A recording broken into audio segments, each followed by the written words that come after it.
All right, I'm still working inside that same channelmixes.psd image. I've gone ahead and restored the original saved version of the image, so we're just seeing the background photograph and nothing more. And in this exercise, I'm going to introduce you to layer comps, which are great for basically comparing the effect of different layers when piled on top of each other. So in our case, for example, let's say I want to be able to compare Sienna 1 raw. I'll go ahead and turn that on. And then I want to compare it to Sienna 2 burnt. So in other words, I'm comparing a raw sienna effect to a burnt sienna effect. And if you're familiar with oils or acrylic paints, then you know that raw sienna is a yellowish brown and burnt sienna is a reddish brown. And I want to be able to actually see that happen on screen, but in order to compare the two, I need to turn one off and then the other on. And as a result, I don't get that direct before and after preview. You know what I mean? It's not a side-by-side preview, but I want to be able to see one right after the other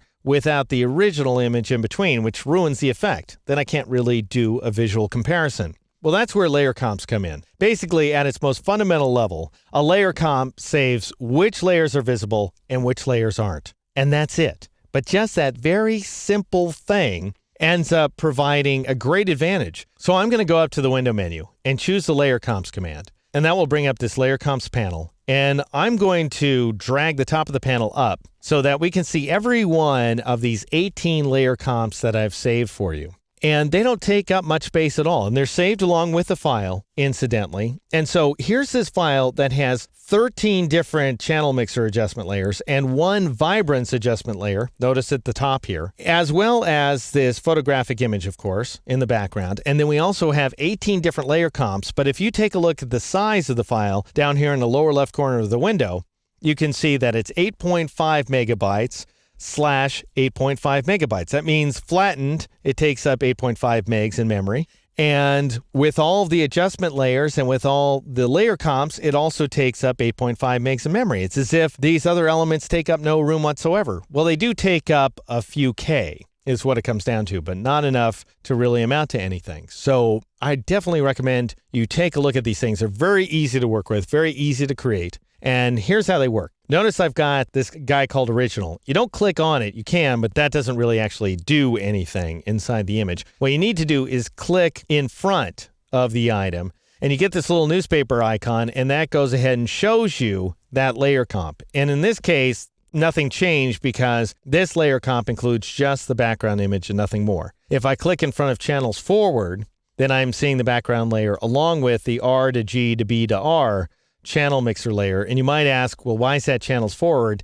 Because I'm spinning the channels forward. I'm rolling the red channel into the green channel and the green channel into the blue channel and the blue channel back around into the red channel. Half forward is the 50% mix. And notice now I can compare them directly to each other just by clicking in front of a different layer comp. Not only that, I've got these arrow icons down here at the bottom, which allow me to go to the next comp forward or the previous comp if I like. So I'll click on this right arrowhead to go to the next comp, in which case we're rolling the channels backward. We're going from green to red to blue to green.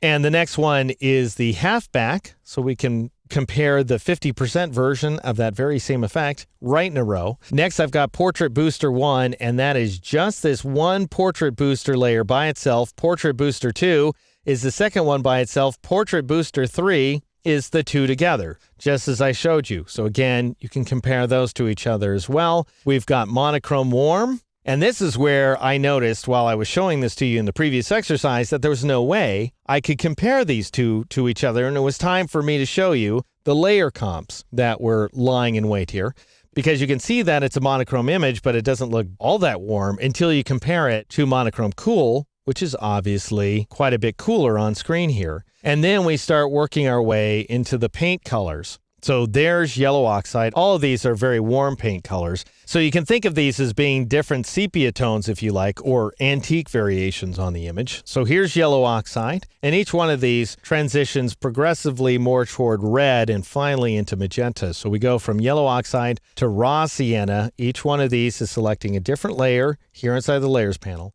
Then we go to burnt sienna, so we can see the two right on top of each other there. And then red oxide, which is getting redder still. Finally, violet oxide. And then notice, so that you can really see the difference between these guys, I've got yellow high.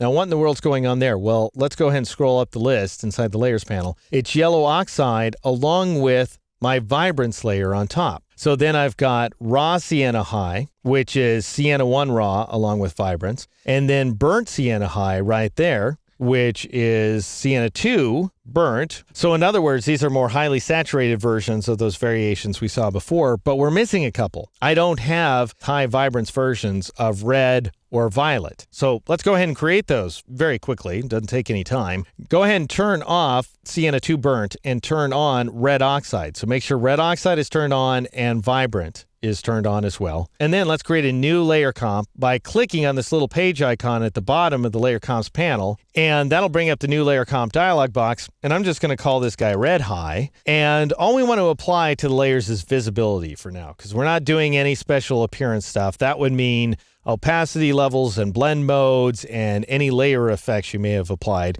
including any settings associated with those layer effects. So appearance conveys a lot. Position is all about moving layers. So you can actually save the horizontal and vertical location of a layer if you want to. That also doesn't apply to our composition. So we just want visibility. Click OK. And now go ahead and turn off red oxide and turn on violet oxide.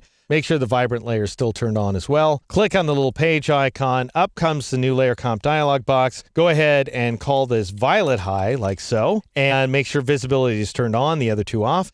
Click OK, and you're done. You've actually gone ahead and saved out a couple of layer comps. And now you can work your way through all of these just by clicking either the forward button, which is going to take you back to the original image, so it cycles all the way around. Or you can click on the previous comp button here if you want to, the left arrowhead, to move backwards through these variations. So there you have it, a file full of channel mixer variations that are available to you to inspect and use anytime you like. And to check one of them out, by the way, I'm going to go ahead and bring up layer comps for just a moment once again.